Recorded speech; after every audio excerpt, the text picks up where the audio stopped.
Bismillahirrahmanirrahim. Allahumma salli ala sayyidina Muhammad wa ala sayyidina Muhammad. Baik, Mak. Okey. Macam ni. Kisah yang tentang dalam penjara tu kita pause nanti kita akan cerita pada hari lain. Sebab apa hari ni atas permintaan kita punya fan ke apa follower. Atas follower kita yang nak tahu sebelum hang ditangkap dan dimasukkan ke dalam penjara tu, sebelum tu maksudnya kisah hidup hang sebelum daripada sekolah. Maksudnya lepas keluar sekolah tu macam mana hang boleh terjebaknya dengan kegiatan yalah, kegiatan kongsi apa semua, kegiatan dunia gelap ni sebelum dimasukkan dalam sebelum kena tangkap dan dipenjarakan. Okey, boleh tak kita cerita tu? Sebab yang macam ramai yang aku ada buat live, aku ada cerita macam hang dekat sekolah ni hang memang duduk dalam kelas sains.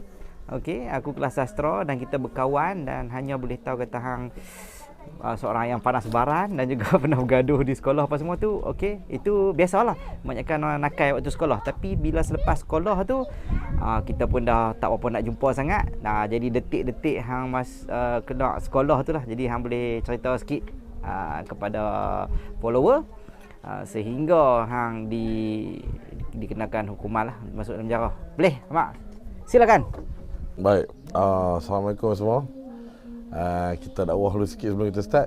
Kejayaan umat manusia dan jin hanya terletak kepada sejauh mana dia taat pada perintah Allah dan ikut cara perintah Nabi Muhammad sallallahu alaihi wasallam. InsyaAllah. Cerita pasal apa tahu. Tak boleh kan tahu cerita pasal saya ni. Apa sebelum saya masuk U tu, saya daripada sekolah ni memang saya sebenarnya malas sekolah betul-betul. Tapi oleh kerana mak saya nak saya berjaya, yalah mak mana tak mahu nak berjaya tu. Tambah arwah kakak saya dia berjaya, dan alhamdulillah dia masuk kelas yang kelas nombor satu lah kan. Jadi mak saya duk push saya, mak saya kata hang ni otak dah tapi hang malas. Saya kalau pergi sekolah dulu tuan-tuan kan. Bukan pergi sekolah pun kan. Kalau pergi sekolah dulu ambil teksi pergi Lubuk Sembilang. Kita orang Langkawi tahu Lubuk Sembilang. Pergi Sokok kan. Allah. Jadi cerita ni bukan nak cerita apa, nak cerita adik-adik yang tengah duk buat benda ni kat luar sana tu. Kalau boleh jangan sebab kita rugi juga kan. Rugi juga kita tak pergi sekolah kan. Lepas tu kalau pergi sekolah berkelahi. Dulu kalau berkelahi ni ada geng kan dulu. Saya dulu ada geng-geng Kelibang. Saya dulu sekolah Masuri. Sekolah Masuri ni sekolah menengah lah. Dia ada budak-budak Kelibang, dia ada budak Kuah, kami join lah geng Taman Belian, anak polis dengan geng Taman Langkawi, budak-budak Kelibang tu satu geng. Padahal semua kawan-kawan je pun kan, kelai, wakil motor kelai kan. Saya time tu, time sekolah saya tak mampu, bapak saya tak mampu beli saya motor kan. Tapi alhamdulillah lah kan, tak ada masalah. Jadi bila sampai tingkatan 3, saya kena gantung sekolah. Saya kena gantung sekolah dekik gaduh dan tak ada sekolah lah. Dia panggil cunggit kan. Ramai-ramai pergi. Kadang-kadang member buat main motor kan. Tunggu kat pagar tepi sekolah. Perak, tukar baju tak siap pergi lah ke FM main snooker. Wis tak kok. Padahal umur 16, belagak tu. Duit pun tak ada, main snooker kan. Tapi duk main snooker ni kepala. Tengok kok pop masuk. Kok poli masuk. Gila. Lepas tu pergi mana yang terjun lah, apalah kadang-kadang. Pergi bawa motor, pecah motor. Tahun 3 saya kena gantung sekolah. Mak saya ni dia bak request ni sisi orang ni dia pandai. Dia minta kata 3 saya dapat alhamdulillah lah. Ni bukan saya nak makan puji lah, orang kata makan puji. Kata okey kata poyok, orang jual kata ya. Saya bukan nak ya ni Saya alhamdulillah PMR saya dapat 6 A2B. Alhamdulillah. Allah kurniakan saya sedikit ingatan. Saya boleh ingat kan. Alhamdulillah adik. Tu nak abang adik luar sana walaupun nakal, kita kena buktikan kat orang kata kita faham apa yang cikgu ajar. Kita kena faham dan ingat apa yang diajar dan kita kena tahu apa kehendak soalan. Itu je kan. Jangan file semua mampus kan. Kita bukannya iPhone 8, iPhone 7 punya memori. Jadi macam itulah. Saya selalu dulu bila sebelum PMR, zaman saya PMR, penilaian menengah rendah, ada 8 subjek. Kan kita sebelum PMR tu kita ada macam test kan jadi dia panggil test kan pre kan. Ya. Soalan yang test tu kan bukan nak cakap 60% mesti keluar lah. Jadi soalan tu study balik kan. Saya kalau PMIC ni kan yang soalan yang keluar tu okey, saya akan tumpulah soalan-soalan tu. Kan tak susah pun. Lepas tu yang nak menghafal ni macam agama Islam tu kena menghafal sikit lah sebab dia adalah fakta kan. Fakta contohnya berapakah sifat Nabi Muhammad Nabi Muhammad SAW ada berapa sifat kan, amanah, fatona kan, yang 4 sifat tabligh apa semua tu. Contoh macam tu yang kena menghafal. Tak apa. Lepas tingkatan 3 saya kena terus sekolah. Mak saya minta sekolah first class school, yakni sekolah derma. Sekolah derma ni betul. Sekolah derma ni kat Kangkang. Dia adalah setaraf dengan Malay ada kat Sultan Abdul Hamid Free School. Sebab dengan MCKK Malay College Sekolah Kansar. Dia panggil setaraf lah, dia panggil first school. Sebab Syahidan Kasim pun sekolah sana, Menteri Tafsir semua sekolah sana. Jadi mak saya ni pandai, dia minta saya dapat. Saya pergi sekolah derma. Dekat di sinilah kehidupan saya duduk sekolah derma, tapi tak sekolah pun. Saya Allah ya Tuhan. Bila saya jauh pada family saya kenal geng motor mula-mula, geng motor. Geng Hazimin geng Azri sekarang dah jadi tuan polis lah. Kawan-kawan semua percaya, semua jadi tuan-tuan. Saya seorang jadi polis lari, pencuri jaga. Dia kena dah juga betul tak? Dulu kecil main besar-besar jadi gitu. Tu jangan dia ikut saya. Allahu Akbar. Jadi maknanya tuan-tuan, saya kawan geng motor. Saya punya fly. Saya fly daripada asrama saya fly. Mula-mula duduk dalam asrama, collect duit-duit. Time tu saya ingat ada kedai kat Bedah, tak salah saya. Tengah-tengah pekan Kangkang, nasi tu sedap. Depa panggil nasi genjok dia. Allahu Akbar. Fly, mula-mula fly dekat-dekat tu beli nasi. Lepas tu kawan-kawan luar ni, budak-budak sekolah ni, geng-geng. Okey, tak apa mak, malam ni aku ambil ni tengah-tengah duduk sekolah pergi sampai Lostak tuan-tuan. Masya-Allah. Lostak, ya Allah. Akbar. Saya ingat itu tu. Time dekat dia jahat kan, jumpa arbok berjalan kan ke stadium, jalan stadium. Ya Allah, perkara-perkara tu kira mula-mula tu buah-buah mula, kata buah-buah mula nak nak kita ni nak melakukan benda-benda kemungkaran. Sebab tu Nabi sallallahu dalam Al-Quran kata inna solati tatanha fahsya'i wal munkar. Sesungguhnya solat itu mencegah daripada perbuatan keji dan munkar. Saya tak solat lagu tu. Baik, lepas tu lepas kawan geng motor ni, saya kawan geng pang. Apalih dulu ada geng pang, geng skinhead. Semua brother tu kan. Geng pang ni, geng skinhead ni maksudnya adalah time tu kuat lah, di Pekan Kangkang ni kuat lah kan. Kami ada store tu, ingat dulu ada store. Saya di sekolah ni kawan dengan mereka. Tengah-tengah nak sekolah, esok nak pergi sekolah, hari ni pergi kat Rostang. Daripada kumpulan sekini saya banyak kenal kawan-kawan tuan-tuan. Kawan-kawan. Banyaklah kawan-kawan sikit saya, kebanyakan sikit sekarang semua. Betul dah jadi gangster tuan-tuan. Kan. Dia asal pada sana. Pada live skinhead time tu kita dia street fight kita dengar kepada pembawaan risalah daripada England tu, cerita tu, design daripada England, dan kita terikut dengan budaya yang dibawa oleh England ni kan.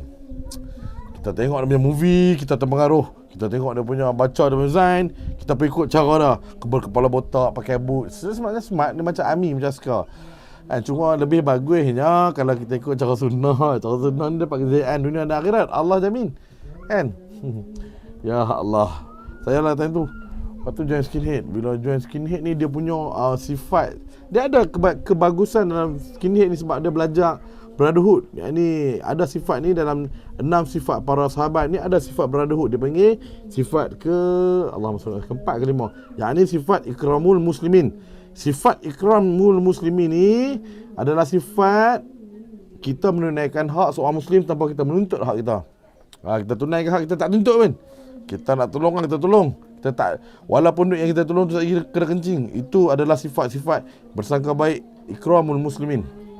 Baik, dalam sikit ni ada brotherhood. Brotherhood macam ni kan, hang kenal lagi semua mai. Dia kuatnya skinhead ni adalah kerana dia brotherhood. Dia unite and fight. Unite tu betul dah, fight tu tak apa betul. Sebenarnya untuk apa kita fight kan? Kalau kata mempertahankan tempat kita, negara kita apa tu betul lah kita fight. Macam kampung Semerah Padi dulu geng-geng luar masuk, tak apa betul, boleh fight, tak ada masalah. Dia unite fight, tapi ketika tu nampak Bangla tu buang peti kan. Bukan nampak lah tu ya. Awak tu kan. Tapi dia punya semangat fight tu adalah best. Baik, ketika tu apabila dia skinhead ni, macam saya dulu Malay Power, Nazi Skinhead. Dia ada dua geng, satu Nazi Skinhead, satu Sharp Skinhead again. Yang SAB tu, yang megat tu, geng Sharp lah. Sebenarnya tak ada apa pun, tapi ketika tu Clay dia tak ngam kan.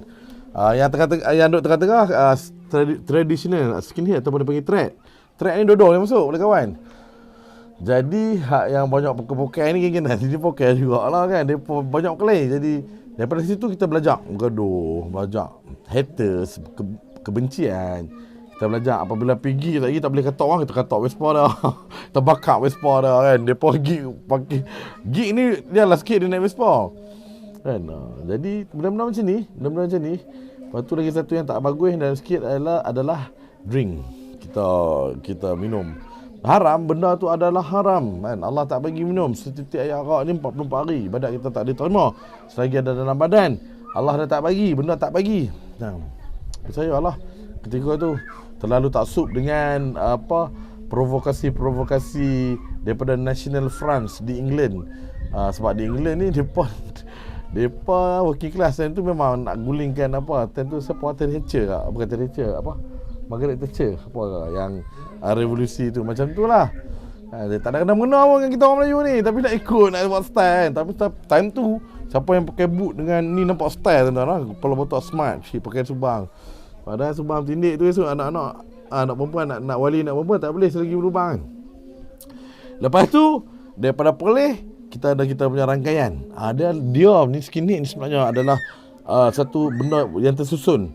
Cuma dia macam abang kata apa, skinhead gampang ni dia adalah pre-gangster. Dia tak jadi kumpulan gangster, sebab kumpulan gangster ni dia memang betul-betul dia buat benda-benda underground ni. Skinhead nampak dia lebih kepada rebel.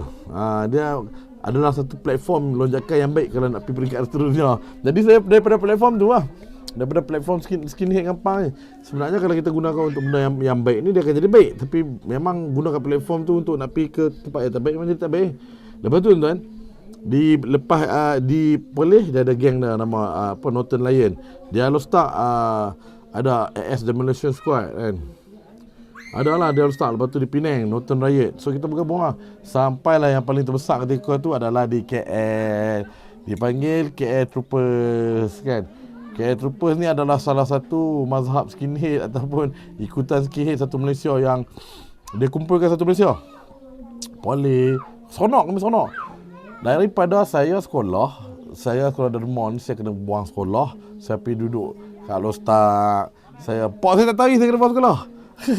Saya ya Allah Akbar, botakkan kepala, pakai kasut boot, ambil Vespa pun Vespa curi, bukan Vespa kan kadang-kadang tak ada kunci, start hidup kan. Bawa balik cat lain lah apa. Lepas tu kita mula berkawan dengan orang Penang. Sampai lepas tu orang Penang bawakan kita bila ada gig, kita pergi ke KL. Bila di KL ni saya start. Saya start tu kat KL ni. Saya time tu kami lepak Sorgo. Kalau tuan-tuan yang ada ketika tu kan tengok dengan sikit ramai kan. Tu kami tu. Time tu adalah beberapa nama yang kami nak jumpa sangat. Dan nama-nama tu sekarang pun dah pergi haji tuan-tuan. Dah ya Allah. Betul dah berserban. Kebanyakan geng-geng budak-budak KL Troopers yang betul-betul otai yang menubuhkan KL Troopers ni, satu Malaysia ni kebanyakannya saya boleh cakap 70% semua join tabligh. Atas apa saya dengar serta atas ikram Ustaz Farhan Da'i. Masya-Allah. Ustaz ni ustaz yang muda, tapi saya dengar serta dia dah pergi lebih kepada 30 negara untuk buat usaha dakwah. Masya-Allah. Tuan-tuan cari Ustaz Farhan Da'i. Ikut ulama-ulama macam ni, ikut maulana-maulana macam ni. Orang yang sentiasa berkata dakwah di mulut dia ni, menyebut Allah, mengajak kita kembali kepada Allah. Ikut orang-orang macam ni. Ustaz Farhan Da'i. Saya dengar cerita dia tarbiyah satu geng KL Troopers. Tentu saya dah tak ada dah geng KL Troopers, saya dah terpisah dah. Ketika tu zaman tu 2001, 2002 kan. Di awal-awal skinhead dulu. Jadi mula-mula sampai skinhead, sampai KL ni, saya tak ada rumah. Tak ada apa tuan-tuan. Saya tidur kat parking Sogo. Tidur kat parking. Lepas tu, nak betul-betul yang ingat dulu kata pang makan sampah, pang makan sampah. Dia sebenarnya bukan makan sampah. Kami pun tak adalah bodoh sangat sampai makan sampah. Dia cuma, bila tak ada makanan, Sogo, depan Sogo tu pertama Campbell. Dia ada KFC tu, saya ingat itulah saya ingat saya. Kami selalu pergi kat KFC ni, makanan-makanan, bukan kami lah, ada beberapa orang saja. Yang lain-lain ni rumah mereka kat KL. Jadi kami yang tak ada kerja, tak ada tempat tinggal, tidur pun kat parking Sogo kan. Makanan-makanan lebih KFC ni dulu nak tu nak hidup tu kan. Bukan orang makan tu, ambil makan. Saya ingat lagi bekas manager KS tu, saya dah lupa nama dia ni seorang yang baik lah. Kalau kami pergi ni kan, dia bagilah kentang-kentang, dia kata jangan ambil makanan ni, tak apa ambil. Masya Allah. Kadang-kadang tuan, apa yang saya nak sampai kat sini adalah pembaziran. Saya sedang dulu orang-orang yang mampu saya pun kata kat diri saya, bukan orang lain. Kita order makanan yang banyak kan. Part isi orang ni selalu makan ayam kan. Tak maaf kalau saya tegak ni untuk diri saya juga. Saya juga yang buat. Dia selalu nak paha bila main tanpa part isi ni dia ketinggal. Bayangkan kami 2-3 orang dulu, kami pun boleh kenyang kan. Tapi tak lah, saya berpesan kepada diri saya dan tuan-tuan, mulai hari ni kita jangan banyak makanan. Sebab apa tuan-tuan? Sebab saya pernah rasa hidup di penjara yang tak ada makan, yang berebut pasal makan, yang mencuri, patah tangan mencuri Maggi yang nak makan. Ada yang hilang biji mata apa dah kan, hanya kerana makanan. Jadi hargai makanan yang kita ada ni kan. Jadi saya pun tanya dulu, putih rokok kalau biasa tengok gambar apa gambar kungfu rasa cium umpat kan, dia mencangkung tepi jalan, dia ambil bekas-bekas rokok saya pernah buat benda-benda macam tu. Duit tak ada, kehidupan tak ada, apa kena buang ke sekolah, tak mau nak abang kat mak takut. Bapak saya geram tu kan. Bapak saya kat tempat tu dia buat macam rakan sparring dia orang besar kan. Saya tak boleh belah dah. Saya, sampai hari ni saya kalau lawan dia, saya pun tak dapat dia punya tu. Nak bagi tahu apa yang kita seorang anak tak boleh lawan kita bapak kita apa segi pun. Duduk di KL belajar macam-macam. Bila dah tak kerja, bila dah tak ada apa-apa, hari Sabtu, hari Minggu, nak ada duit tuan-tuan, nak beli ayak lah, nak pi tu lah, isi minyak, kadang-kadang nak konvoi ke Seremban, ke Melaka lah kan. Dia syok apa kena sikit ni, dia konvoi ramai-ramai naik Westpoint. Time tu lah, lepas tu kita pergi jamming kan best tuan-tuan. Zaman tu adalah zaman yang belajar brotherhood ataupun ikramul muslimin, tapi dalam cara yang sedikit salah. Best tuan-tuan, best, memang best. Lepas tu bila dah lama-lama saya tak buat kerja, saya mujur belajar samun kedai game. Time tu kalau siapa ingat lagi, ada game kuda, kita bos RM1. Lepas tu kita bertikam 1-3. Kalau menang tak kita turun. Kedai tu adalah kedai yang tidak berdaftar, kedai illegal dulu. Jadi saya ni dia ajak lah oleh kawan saya, dia kata tak apa, aku ada satu job, anak ikut aku job. Kita tak ada duit, kita kena cari duit. Okey. Saya ikut. Dia bagi saya parang tu. Saya parang tu. Selit lah kat belakang, naik motor motor ni ubahlah nombor plate. Kita pergi lah sekitar KL dulu. Wallah. Itu adalah pertama kali kita buat samun lah. Saya belajar buat samun di Kuala Lumpur. Kita pergi di kedai-kedai kuda kan, termasuk macam kita samun. Selalunya duit shilling tu. Duit shilling dulu kan, tuan-tuan ingat mesti kedai kuda tung tu. Berkotak-kotak ni. Duit shilling ni bawa balik, duit shilling berat betul-betul dia bawa balik. Duit tu lah. Nanti kita upah lah seorang ni, dia pergi tukar. Tukar-tukar lah. Tiap-tiap minggu ada duit lah. Ada duit boleh belanja minum, boleh belanja makan minum kan. Boleh pergi sampai piramid tengok wayang lah. Betul lah tuan-tuan. Ya Allah Akbar. Boleh makan kat food court kan. Food court Sogo. Tuan-tuan hari lain semua kutip makanan tu jalan kan. Ya Allah, itu di antara pengalaman-pengalaman pertama lah saya berjinak-jinak. Bukan saya nak kata aku berat sikit ni ajak saya, tidak. Tetapi apabila saya, orang kata apa, tak ada arah tuju, tak ada kerja, inilah yang jadi saya akan buat apa saja untuk pastikan saya survive. Lepas tu dah lama-lama kami pergi duduk Bandar Tasik Selatan. Pecahlah rumah. Member pandai apa curi ayak. Kita buat curi ayak lah, 4 meter jalan. Elektrik tak ada, pakai lilin. Kata mana sibuk? Pakai lilin. Lepas tu curi ayak. Duduk situ lah. Lepas daripada duduk situ, saya pindah ke Bidut Wangsa Maju. adalah rumah sewa-sewa budak-budak sekolah ni. Sampai situ. Jadi bila sampai situ, kita pun macam tu dah live macam tu, hari-hari tak kerja, tak apa kan, minta kan. Kira time tu saya ni kan punya lah serabut kan, dengan rumah tak balik, dengan mak tak telefon kan. Ni naik eskalator kat Sogo kan. Ada markah turun. Kan kita tengah naik, lepas tu orang turun kan. Ni pegang tangan. Dia, apa ni? Minta RM1 wak, minta RM1. Tengok. Naik turun eskalator ikut markah. Wak, minta RM1. Kita nak naik bas apa dulu? Ya Allah, bas apa? Pak Indra Kota kan. RM1 wak. Tak malu lah, kadang-kadang kami ikut lah kan saya dulu. Tolong awak RM1, lapar. Tak malu, dia kata orang lelaki jantan. Dia bagi je RM1. RM1 tu beli aiskon. Tahu tak aiskon McDonald tu? Makan tu dia, tu yang mampu kan. Bila makan tu dia kenyang sikit. Ya Allah, Akbar. Minta duit kan orang-orang lalu kan. Tapi selalu minta kat awet, minta kat jantan mampu kena maki kan cewek lalu kan. Aduh, lawak. Awet-awet kerja Sogo tu, awet-awet kerja apa? Ingat lagi. Depan lalu minta. Main RM2 saya main lapang. Sampai minta macam tu ketika tu. Tapi time tu kita anggap benda tu satu keseronokan. Dan lagi tak boleh belah tuan-tuan. Time tu punya teruk hidup ni nak abang. Malah kerja, tak ada masa depan. Kami pergi makan kedai mamak. Selalu buat benda ni. Pergi makan kat kedai mamak, cik duduk kan. Bawa confident. Tengok ais. Cik yang tak tahan ambil rokok. Ambil rokok. Okey, Marlboro 2 kotak. Cik bensin. Cik ambil semua 2 kotak. Makan kakak. Ambil kambing man. Cik, tapi piduk jauh-jauh sikit kan. Piduk jauh-jauh sikit kan. Makan. Kau cepat makan. Alah, lembab macam kau. Kita suruh budak makan cepat. Makan habis. Lagi dah ada seorang. Dia bagi tukang pecatung. Tukang pecatung ni dia akan lari berbang. Kita mau lari berbang. Ya Allah. Hari ni makan kedai mamak ni. Sebab makan kedai mamak tu, duit tak ada nak makan tuan-tuan. Astagfirullahaladzim. Itulah apabila zaman muda kan dia terlampau ikut. Kita tak ada arah tuju. Kiblat pun main suka hati je, tak ada tujuan hidup. Macam tu lah. Dia sebenarnya lawak lah tuan-tuan. Lari macam tu terus. Lari seketir terus macam tu.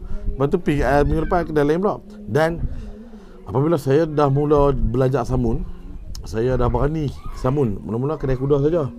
Lama-kelamaan kita pergi samun Happy Smart, 7-Eleven. Kadang-kadang bukan sama ambil duit pun. Sama ambil rokok, sama ambil alkohol. Itu je. Masuk kedai, ambil belah. Lepas tu dah wanted dah wangi. Tengok, kadang-kadang kita buat member kena apa. Kalau Sogo dulu memang lock up dah wangi ya. Allah, dah wangi tu berapa kali masuk saya tak tahu. Dia sakit kota geng-geng kepala botak masuk pun. Kadang-kadang member kita tak buat, dia kena. Kita ni lari lah tuan-tuan. Masya-Allah, macam itulah cerita dulu. Sampailah satu ketika saya balik untuk bapak saya cari jumpa. Saya balik ke Perlis dan orang tua saya jumpa saya, bawa balik saya ke sekolah Masuri lah untuk sambung Negeri Lima. Sebab saya tak pergi sekolah, saya jadi malas. Tak mau, saya tak minat sekolah ni. Lepas tu saya main SPM kan. Lepas tu tiba-tiba time tu saya duk gila main Vespa main apa ni lah. Duk gila Vespa, gila Gi kan. Tapi still tak kerja. Time tu saya duk melepak Langkawi tapi kali main snooker. Hari-hari kerja main snooker je. Minta kamu duit main snooker, minta kamu menyusahkan nanti. Sampailah saya dapat tawaran ke Universiti Arau, UiTM Arau kan. Saya sendiri tak percaya. Arwah kakak saya lagi belakang ni dah tak belajar kan. Tapi nak kata rezeki ya. SPM apa Pak? SPM tak tahu, lupa dah lah. Tapi boleh lah, Alhamdulillah lah. Boleh lah. Itulah tuan-tuan dah. UiTM lah. Mabuk saya UiTM Arau. Ramai orang tak percaya saya dapat UiTM. Sebab saya dapat kan. Itulah tentang sebelum saya masuk UiTM, perjalanan sedikit kisah hidup saya. Untuk apa tuan-tuan? Untuk kita ambil menjadikan pengajaran dan iktibar pada adik-adik sana. Nak merapu, adik boleh mampu. Tetapi belajar itu penting. Kita sekarang tengok apa yang kita minat. Kalau kita minat contohnya untuk menjadi arkitek, go on daripada muda ni, you teruskan ke tempat itu. Kita minat benda-benda nanam padi ni, bertani-bertani ni. Daripada kita muda, kita go on that side. Kita minat buat account, kita minat you are good with math, yang kira-kira. Daripada awal kan, tumpukan kepada tu. Kalau kita nak tumpukan semua bidang, bukan semua orang mampu. Kita bukanlah Imam Asy-Syafi'i. Dikatakan Imam Asy-Syafi'i ni dia macam mana? Dia kalau jalan kat pekan dia kena tutup telinga dah, kiri kanan. Tahu dah sebab apa? Sebab apa saja yang dia dengar di pasar dia akan ingat. Sebab tu dia boleh hafal beribu-ribu hadis. Dia dapat hafal Al-Quran ketika dia usia yang paling muda. Dikatakan untuk Assalamualaikum. Dua naik. Kami ada lawatan daripada Tuan Peru Langkawi. Alhamdulillah. Dikatakan Imam Asy-Syafi'i ni ketika dia berumur 14 tahun kan, masyayikh kata siapa yang nak terkesan dengan bacaan Al-Quran pergi jumpa Asy-Syafi'i kan, 14 tahun. Orang yang nak mendapatkan keberkatan Al-Quran, nak menangis, pergi dengar Imam Syafi'i lah tuan-tuan. Jadi saya nak tutup sini, kepada yang minat dengan ilmu agama, go on kan, minta kat mak daripada awal nak usul tafiz ke kan, nak habiskan khatam ke, nak syahadah ke, lepas tu nak teruskan 8 tahun 10 tahun alim ke, teruskan belajar. Tapi semuanya ilmu yang kita gunakan, kita dapat, kita gunakan di jalan Allah. Moga-moga jadi keberkatan kepada kita, jadi keberkatan kepada ibu dan bapa kita, dan menjadi asbab untuk seluruh umat sekalian alam dapat mengucapkan kalimah la ilaha illallah. InsyaAllah sedikit perkongsian daripada saya. Terima kasih. Assalamualaikum.